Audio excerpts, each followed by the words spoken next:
In this lecture, I will go over the Glenarm case. This is the first in a series of 3 short case studies. As you read this case study, you will realize that there are several activities that are or could be in violation of the CFA Institute Code of Ethics and Standards of Professional Conduct. Your job is to identify possible violations and state what actions are required by Sherman or Glenarm to correct the potential violations, and you are also supposed to make a short policy statement a firm could use to prevent the violations.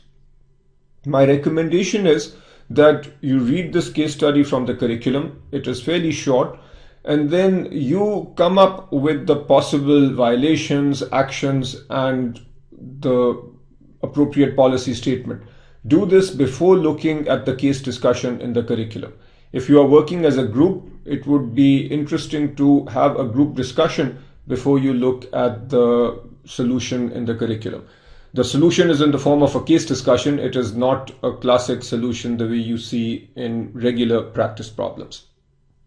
What I will do here and with the subsequent case studies is summarize the case and also identify the main points. So this is useful if you are extremely short of time and need to rely on someone quickly summarizing the important points for you. But again, I'll emphasize the right thing to do is read this from the curriculum and then solve it on your own. This case revolves around Peter Sherman. Sherman used to work for Pearl Investment Management Company, a small equity-oriented firm.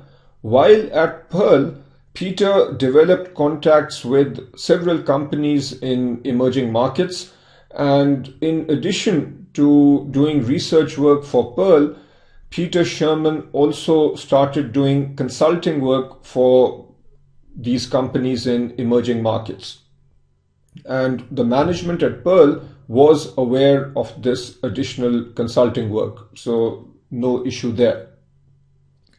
Then Peter got an offer from another company, the Glenarm company.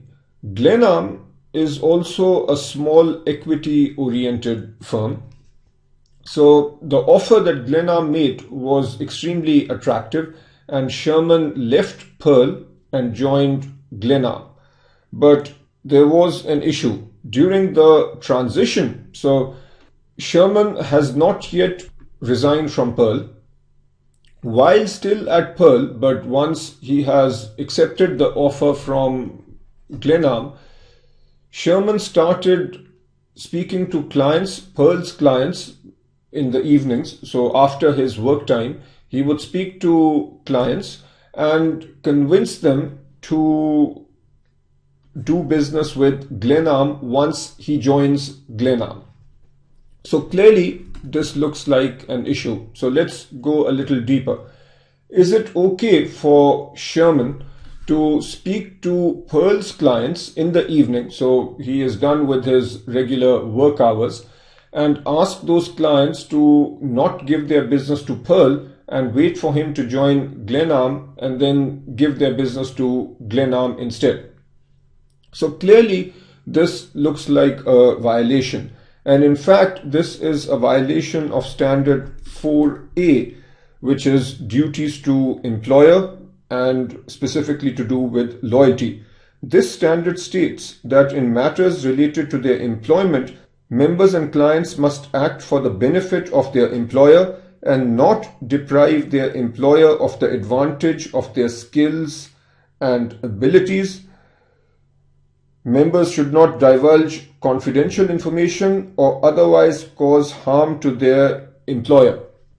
So clearly, Sherman's activities were causing harm to his current employer.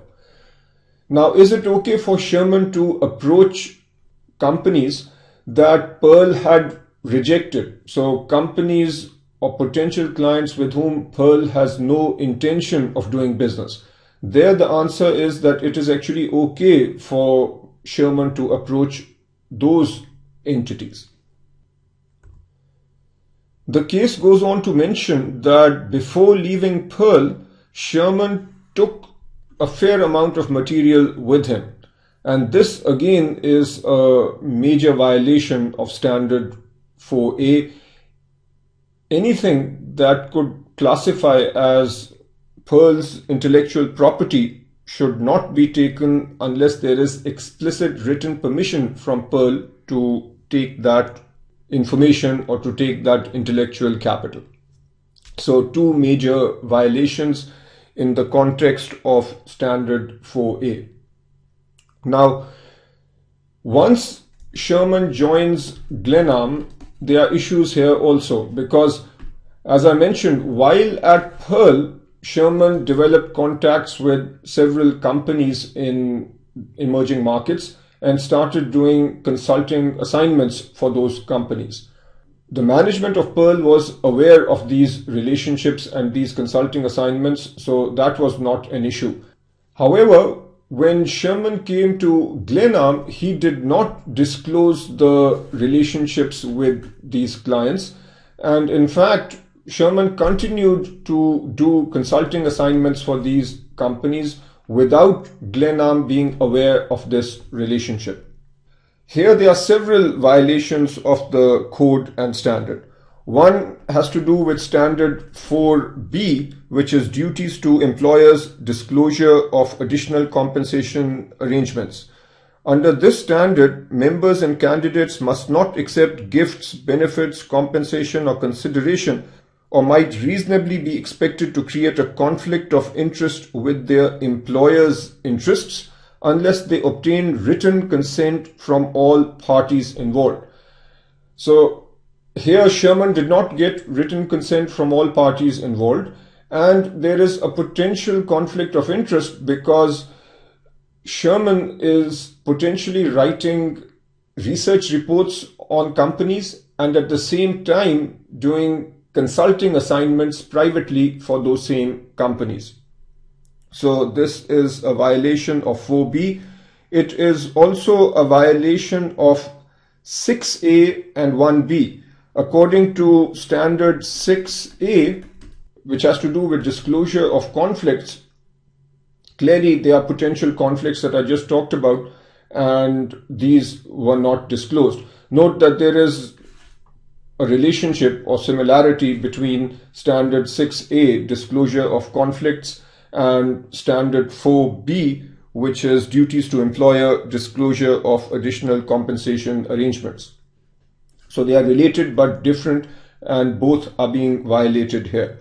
Also, Standard 1B, which is independence and objectivity, that standard is being violated because potentially when Sherman is writing research reports on companies and also doing consulting assignments for those companies, his independence and objectivity might be compromised.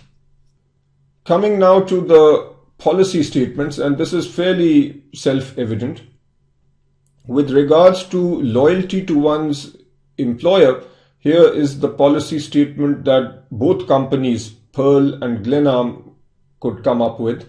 Employees should not undertake any independent practice that could result in compensation or other benefits in competition with the firm unless they obtain written consent from the firm and the person or entity for whom they undertake independent practice. Departing employees shall not engage in any activities that would be in conflict with this policy, including soliciting firm clients or prospects, removing firm property, or misuse of confidential information.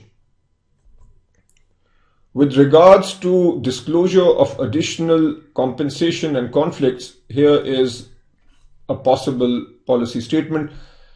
Employees shall disclose to the firm in writing all monetary compensation or other benefits that they receive for their services that are in addition to compensation or benefits conferred by the firm. Employees shall also disclose all matters that reasonably could be expected to interfere with their duty to this firm or ability to make unbiased and objective recommendations. So that is it for this case. Again, I hope that you read it on your own, but if not, then at least listen to the basic comments I've made and the key points.